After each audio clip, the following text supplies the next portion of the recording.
Chapter 11. Prune away the habit of being yourself. Week 2. During Week 2, it's time to add 3 steps in pruning away the habit of being yourself. Recognizing, then admitting and declaring, followed by surrendering. First, read through all these steps and answer the related questions. Then devote at least a week to daily meditation sessions, in which you first go into induction, then move through the 3 steps. Of course, if you need more than 1 week to feel competent at all this, that's fine. Step 2. Recognizing. Identify the problem. The first move necessary in fixing anything is to understand what is presently not working. You have to know what the problem is and then name it in order to have power over it. Many people who have had a near-death experience report that they underwent a life review in which they saw, as if watching a movie, all of their covert and overt actions, their expressed and suppressed sentiments, their public and private thoughts, and their conscious and unconscious attitudes. They saw who they were and how their thoughts, words, and deeds affected everyone and everything in their lives. Afterward, they typically describe having a greater understanding about themselves and a desire to do a better job of living from then on. As a result, they perceived new possibilities and better ways to be in any opportunity.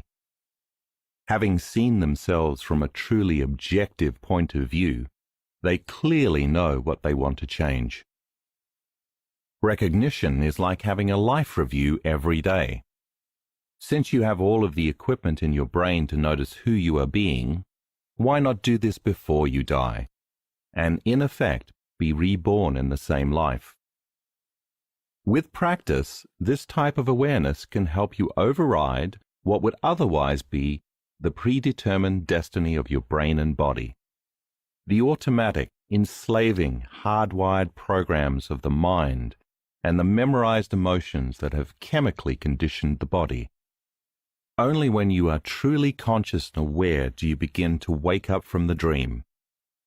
To become still, quiet, patient and relaxed, and then be attentive to the habits of the old personality self, disengages your subjective consciousness from overutilized attitudes and extreme emotional states. You no longer are the same mind, because you are now freeing yourself from the chains of the self-centered nature of the ego lost in itself. And when you see who you have been by means of the observer's watchful eye, you will crave life more, because you will truly desire to make a greater difference the next day. As you develop the skills of contemplation and self-observation, you are cultivating the ability to separate your consciousness from the subconscious programs that have defined the old self. To move your consciousness from being the old self to being the observer of the old self loosens the connection to the old you. And as you recognize who you have been through the skill of metacognition, the ability via the frontal lobe to observe who you are being, for the first time your consciousness is no longer immersed in unconscious programs. You are becoming conscious of what was once unconscious. This is making the first strides towards personal change. Begin your own life review. In order to discover and explore aspects of the old self that you want to change, it is necessary to pose some frontal lobe questions. Opportunity to write. Take some time to ask yourself questions such as these, or any others that occur to you, and write down your answers. 1. What kind of person have I been? 2. What type of person do I present to the world? What is one side of my gap like? 3. What kind of person am I really like inside? What is the other side of my gap like? 4. Is there a feeling that I experience, even struggle with, over and over again every day? 5. How would my closest friends and family describe me? 6. Is there something about myself that I hide from others? 7. What part of my personality do I need to work on improving? 8. What is one thing I want to change about myself? Choose an emotion to unmemorize. Next, choose one of your afflictive emotional states and limited states of mind, one of the habits of being yourself that you want to relinquish. Since memorized feelings condition the body to be the mind, these self-limiting emotions are responsible for your automatic thought processes, which create your attitudes, which influence your limited beliefs about self in relationship to everyone or everything, which contribute to your personal perceptions. Every one of the emotions listed below originates from the chemicals of survival, which strengthen the ego's control. The following examples can help you get started. Opportunity to write. Pick one emotion that is a big part of who you are and that you want to unmemorize. Your chosen emotion may be one that's not listed below. Remember that this word has meaning to you because it is a feeling that is familiar to you. It is one aspect of the self that you want to change. I recommend that you write down the emotion you came up with because you will be working with it throughout this and later steps.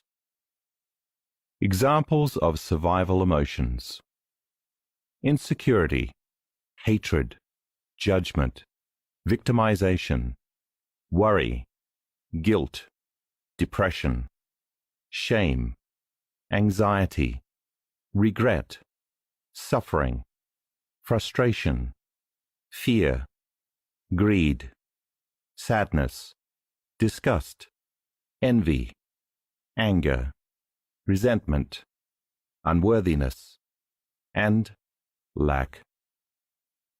Most people see these examples and say, "Can I pick more than one?"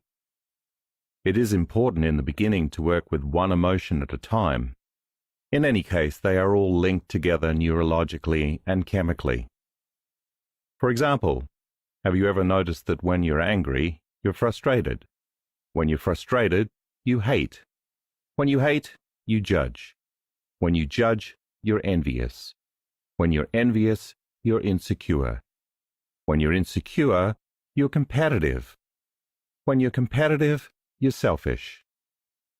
All of these emotions are run by the same combined survival chemicals, which then stimulate related states of mind. On the other hand, the same is true for elevated states of mind and emotion. When you're joyous, you love. When you love, you feel free. When you're free, you're inspired. When you're inspired, you're creative. When you're creative, you're adventurous, and so on. All of these feelings are driven by different chemicals that then influence how you think and act. Let's use anger as an example of a recurring emotion you might choose to work with. As you unmemorize anger, all of the other self-limiting emotions will incrementally decrease within you as well. If you become less angry, you'll be less frustrated, hateful, judgmental, envious, and so on. The good news is that you are actually taming the body to no longer run unconsciously as the mind. Consequently, as you change one of these destructive emotional states, the body will be less prone to live out of control, and you will change many other personality traits. Observe how the unwanted emotion feels in your body. Next, close your eyes and think about how you feel when you experience that particular emotion. If you can observe yourself overcome by that emotion, pay attention to how it feels in your body. There are different sensations that correlate to different emotions. I want you to become aware of all of those physical signs. Do you become hot, irritated, jittery, weak, flushed, deflated, tight? Scan your body with your mind and notice in what area you feel that emotion. If you do not feel anything in your body, that's okay. Just remember what you want to change about yourself. Your observation is changing it moment by moment. Now become familiar with your body's present state. Does your breathing change? Do you feel impatient? Are you physically in pain? And if so, if that pain had an emotion, what would it be? Just notice what physiologically is happening in the moment, and don't try to run from it. Be with it. The host of different feelings in your body become an emotion when you name it as anger, fear, sadness, or whatever the case may be. So let's get down to all of those feelings and physical sensations that create the emotion you want to unmemorize. Allow yourself to feel that emotion without being distracted by anything or anyone. Don't do anything to try to make it go away. Almost everything you have done in your life has been to run from this feeling. You used everything outside of you to try to make it go away. Be present with your emotion and feel it as energy in your body. This emotion has motivated you to appropriate everything you know in your environment to fashion an identity. Because of this feeling, you created an ideal for the world instead of an ideal for yourself. This feeling is who you really are. Acknowledge it. It is one of the many masks of your personality that you have memorized. It started from an emotional reaction to an event in your life, which lingered into a mood, which developed into a temperament, which created your personality. This emotion has become the memory of yourself. It speaks nothing about your future. Your attachment to it means that you are mentally and physically bound by your past. If emotions are the end product of experiences, then by embracing the same emotion every day, the body is being fooled into believing that your external world is staying the same. And if your body is being conditioned to re-experience the same circumstances in your environment, you can never evolve and change. As long as you live by this emotion daily, you can only think in the past. Define the state of mind associated with the emotion. Next, ask yourself this simple question. How do I think when I feel this way? Let's say that you want to change anger as one of your personality traits. Ask yourself, what is my attitude when I feel anger? The answer might be controlling or hateful, or it might be self-important. By the same means, if you want to overcome fear, you might have to address the state of mind or feeling overwhelmed, anxious, or desperate.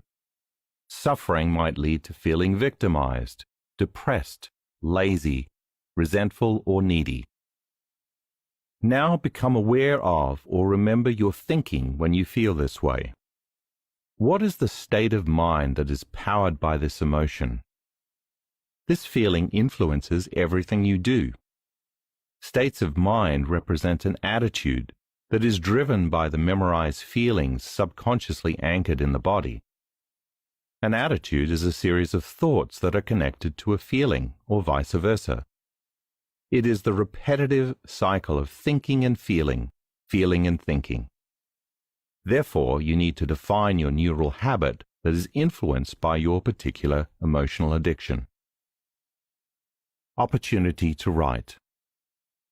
Become aware of how you think, your state of mind, when you are feeling the emotion you want to change.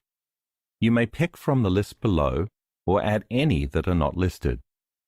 Your selection will be based on the unwanted emotion you identified previously, but it's natural to be in one or more limiting states of mind relating to that emotion. So write down one or two that resonate with you, because you will work with these in upcoming steps. Examples of limiting states of mind: competitive, overwhelmed, complaining, blaming, confused, distracted, self-pitying, desperate, lacking, overly intellectual, self-important, shy, timid, introverted, needing recognition, overconfident, lazy, dishonest, controlling, deceptive, conceited, dramatic, rushing, needy, self-involved, sensitive, insensitive. Most of your behaviors, choices, and deeds are equal to this feeling. Therefore, you will think and act in predictable, routine ways. There can be no new future, just more of the same past. It's time to remove the colored lenses and no longer see life through the filter of the past. Your job is to be with that emotional attitude without doing anything but observing it.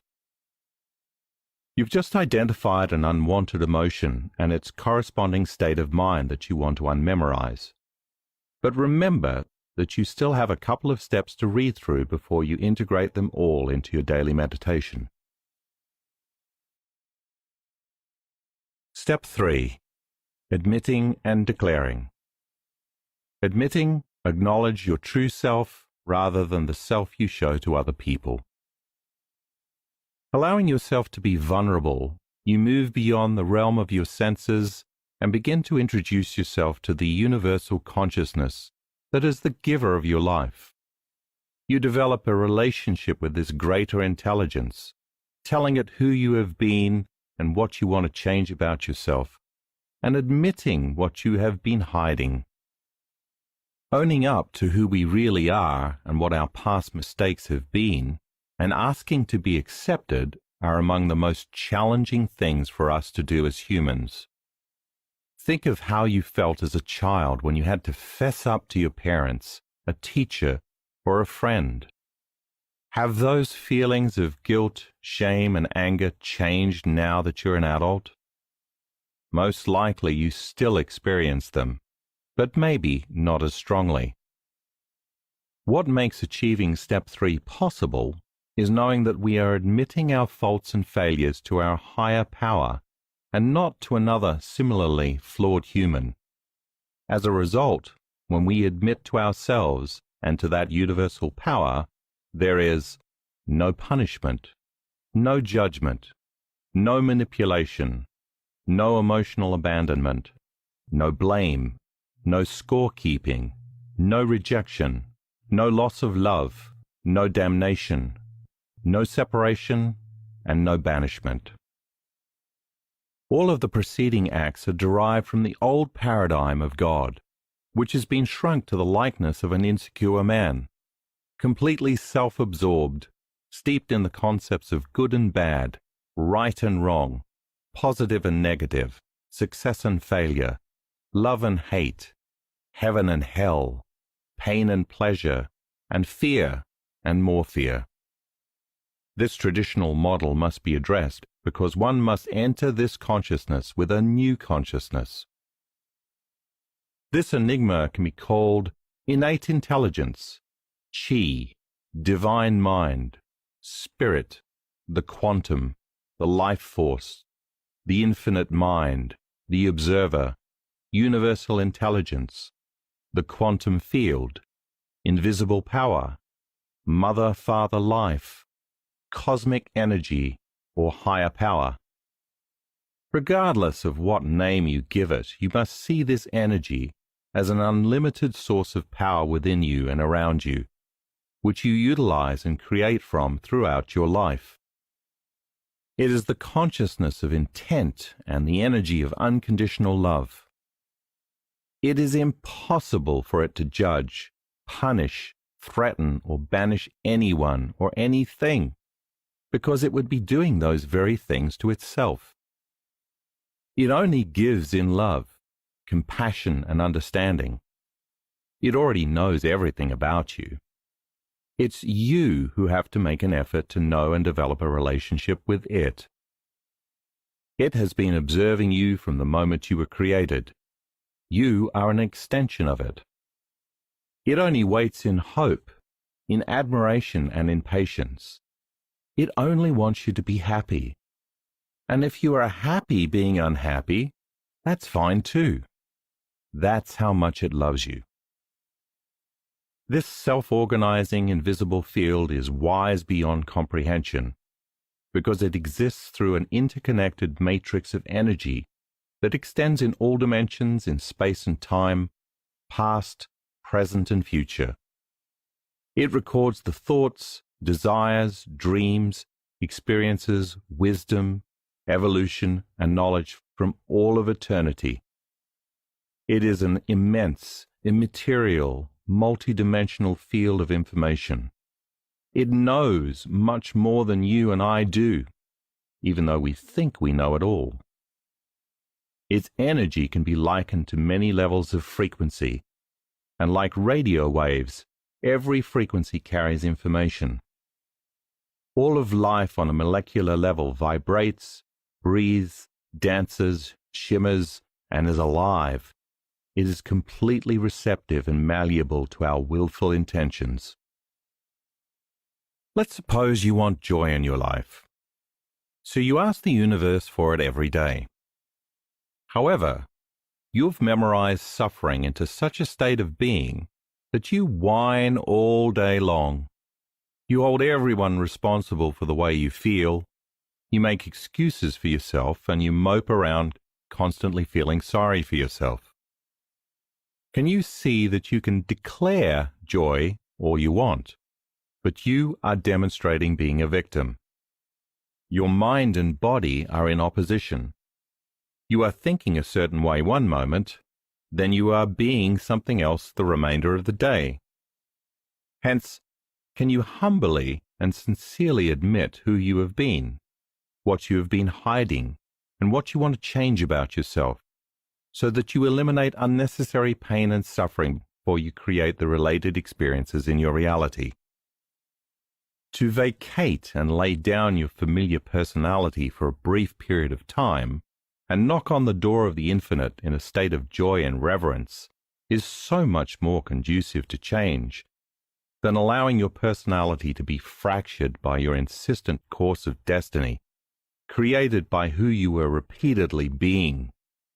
Let's change in joy instead of changing in pain. Opportunity to write. Now close your eyes and become still.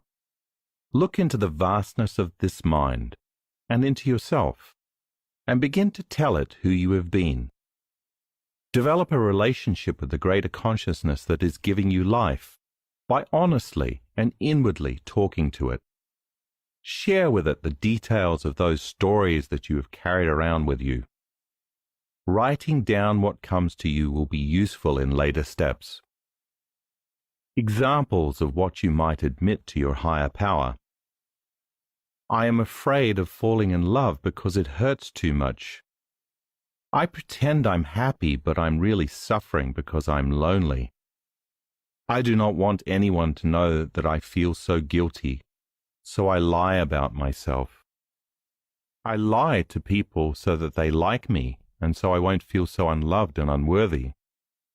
I can't stop feeling self-pity. I think, act, and feel this way all day long because I do not know how else I can feel. I have felt like a failure most of my life, so I try extra hard to be a success. Now take a moment and review what you have written and what you want to admit to this power. Declaring outwardly, acknowledge your self-limiting emotion. In this part of the meditation process, you actually speak out loud who you have been and what you've been hiding about yourself. You tell the truth about yourself, put the past to rest, and close the gap between how you appear and who you really are. You give up your facade and the constant effort of being someone else.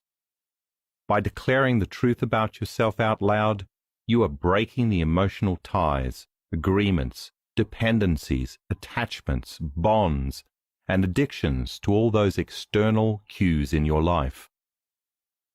In the workshops that I conduct around the world, this is the most difficult part of the steps. No one really wants anyone to know who they really are. They want to maintain how they appear. However, as you have learned, it takes an enormous amount of energy to keep up this ongoing image. This is the point where you want to release that energy. And remember, since emotions are energy in motion, everything that you've experienced and interacted with in your external life has had an energetic emotion attached to it.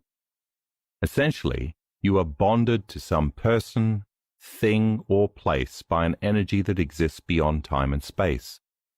This is how you continually remember yourself as an ego with a personality, identifying emotionally with and being tied to everything in your life. For example, if you hate someone, that hate keeps you emotionally attached to the other person. Your emotional bond is the energy that keeps this individual in your life, so that you can feel hate and thus reinforce one aspect of your personality. In other words, you use that person to stay addicted to hatred. By the way, it should be obvious by now that your hatred is primarily hurting you. As you release chemicals from your brain to your body, you truly hate yourself.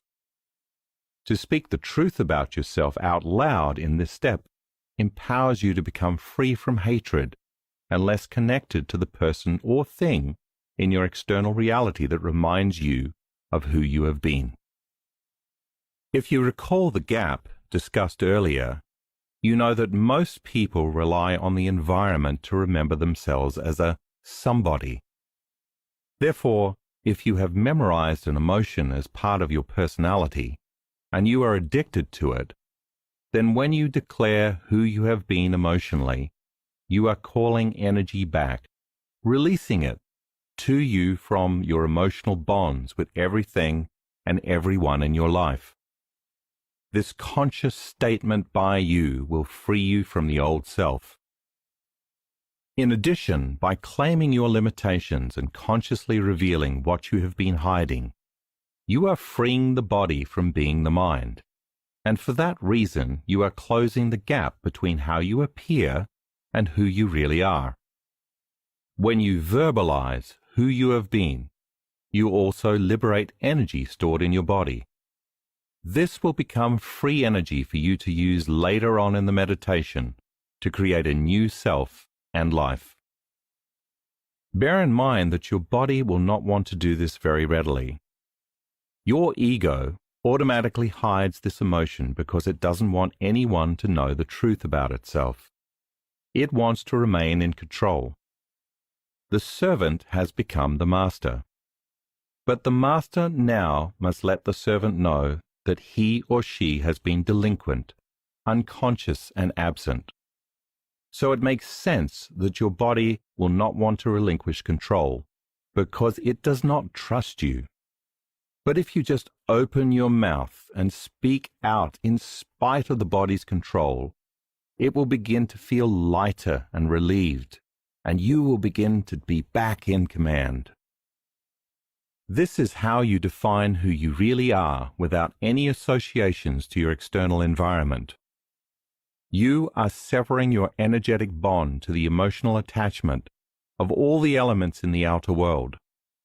If admitting is an inner acknowledgement, then declaration is an outward one.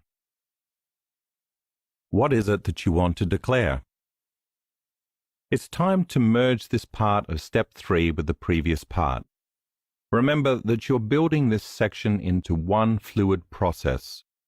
Using the example of anger, you might say aloud, "I have been an angry person my whole life." Remember the general aim of what you want to declare. In this part of the meditation for the week, while you are sitting up with eyes closed, you'll open your mouth and softly say the emotion that you are declaring. Anger. While you prepare yourself to do this and while you are engaged in verbalizing your declaration, it probably will not feel good to you. Do it anyway. That's your body talking to you. Your end result is that you are inspired, uplifted, and energized. Make this step simple, easy, and light-hearted. Do not overanalyze what you have done. Just know that the truth shall set you free. Remember that you're not ready to start your week 2 meditations yet. In this section, you have recognized an unwanted emotion and its corresponding state of mind that you want to unmemorize. Then you admitted it inwardly and declared it outwardly. There's one more step to read, after which you can put all 4 together in your week 2 meditation. Step 4. Surrendering. Yield to a greater power. Allow it to resolve your limitations or blocks. Surrendering is the final step in this section, in which you are pruning away the habit of being yourself. Most of us struggle with the idea of letting go, of allowing someone or something else to have control.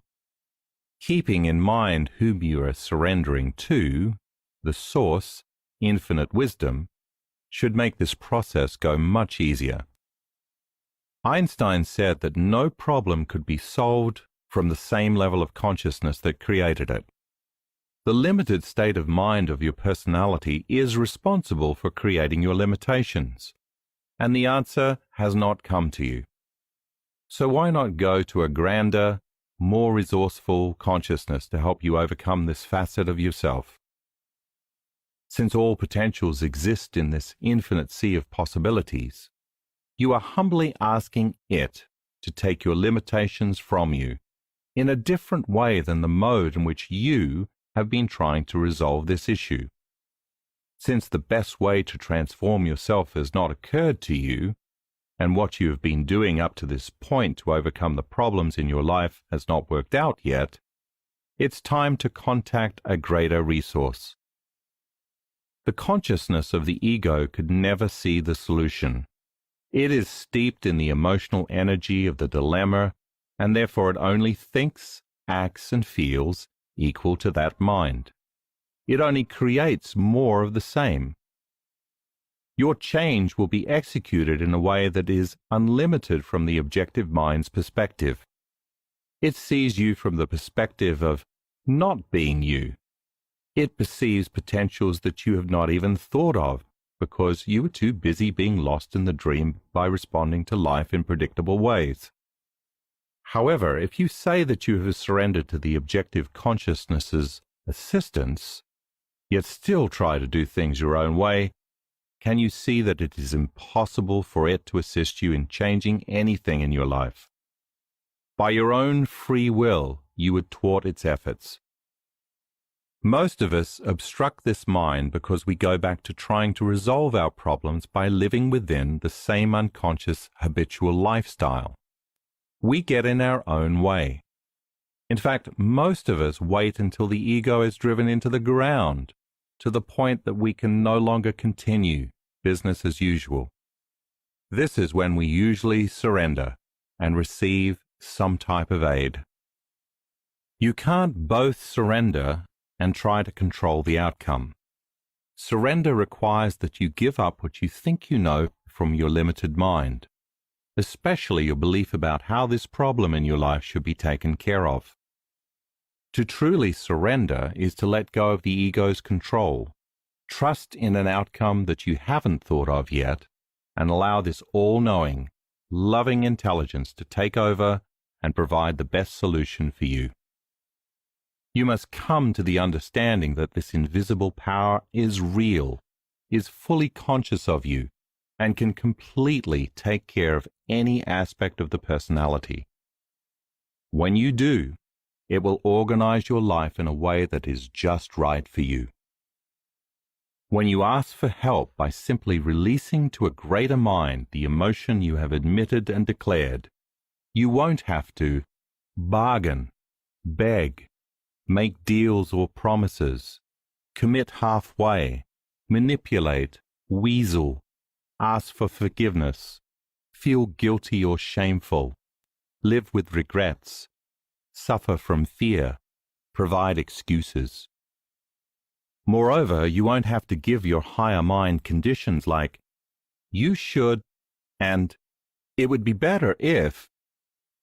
You can't tell this unlimited grand essence how to go about anything. If you do, you are back to trying to do things your way. And naturally, it will stop helping you so as to allow you your own free will. Instead, can your free will be, Thy will be done? Just surrender in sincerity, humility, honesty, certainty, clarity, passion, trust, and then get out of the way. Joyously give up the emotion you want to let go of to a more expanded mind, and know that it will do this for you. When your will matches its will, when your mind matches its mind, and when your love of self matches its love for you, it answers the call. The side effects of surrendering include inspiration, joy, love, freedom, gratitude, exuberance.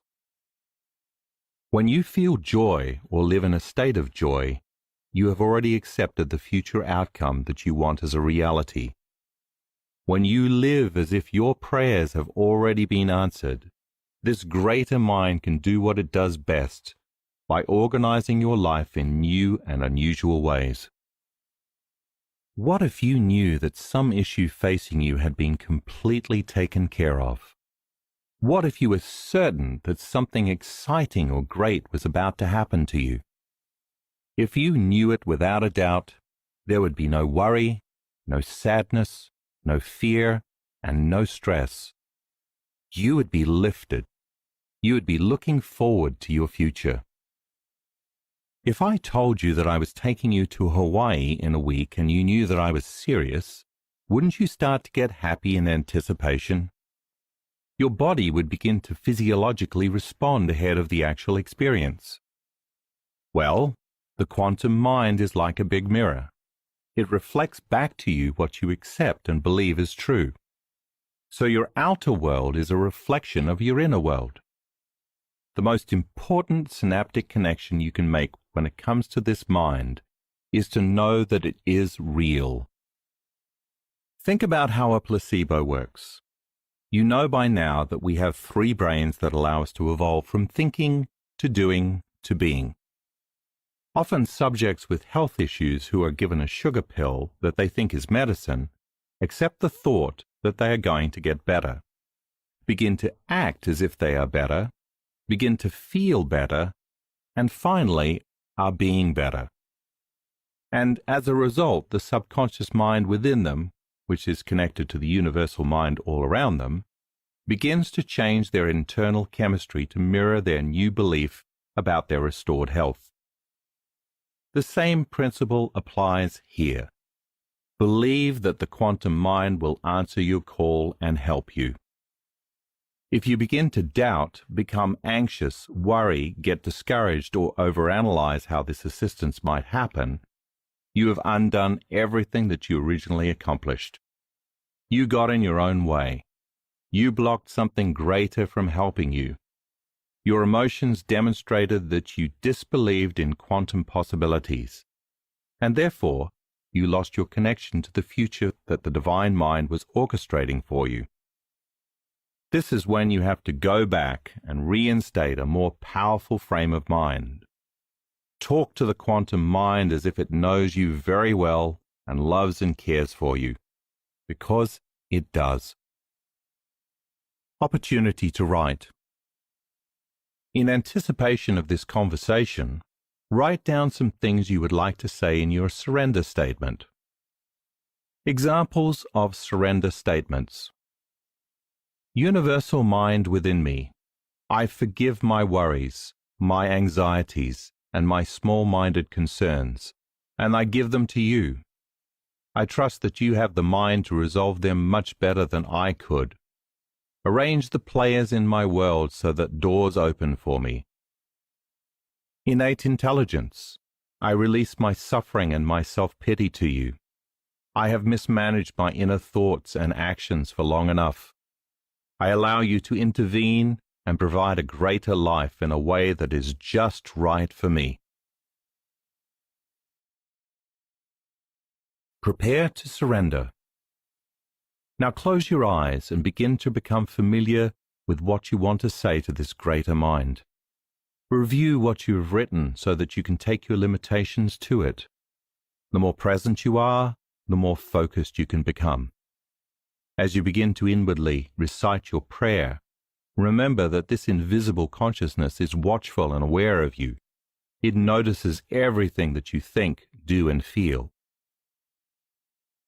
Ask for help and turn over your unwanted state of mind. Next, ask the universal consciousness to take this part of you and reorganize it into something greater.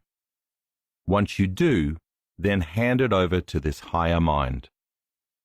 Some people mentally open a door and pass it through. Others hand it over in a note, while some place it in a beautiful box, then let it dissolve into the higher mind. Doesn't matter what you imagine. I just simply let go. What matters is your intention, that you feel connected to a very loving universal consciousness, and that you begin to become free from your old self with its help. The more purposefully you are able to manage your thoughts, and the more you can feel the joy of being free from this condition, the more you are matching a greater will, its mind, and its love. Give thanks. Once you have completed your prayer, remember to give thanks ahead of the manifestation. When you do, you are sending a signal into the quantum field that your intention has already come to fruition. Thankfulness is the supreme state of receivership. Week 2, Guide to Meditation. Now you're ready to do your Week 2 meditation. Here's a suggested way to move through all the steps you've learned. If you feel that you already did any of these actions while you were reading and journaling, just go ahead and repeat them during your meditations. You may be surprised by the results. Step 1. First go through your induction technique and continue to become more and more used to this process to enter the subconscious mind. Step 2. Next, by becoming aware of what you want to change about yourself in mind and body, recognize your own limitations. That is, define a specific emotion that you want to unmemorize and look at the associated attitude that is driven by that feeling. Step 3. Continuing on, inwardly admit to a higher power within you who you have been, what you want to change about yourself, and what you have been hiding. Then, outwardly declare what emotion you are releasing so as to free the body from the mind and break the bonds to the elements in your environment. Step 4. Finally, surrender this self-limiting state to a greater mind and ask that it be resolved in a way that is right for you. Practice these individual steps regularly during your sessions until they begin to become familiar to you, that they merge into one smooth step. Then you'll be ready to proceed on. Keep in mind that as you continue to add steps to your meditation process, you will always start by doing the series of 4 intentional actions you just learned.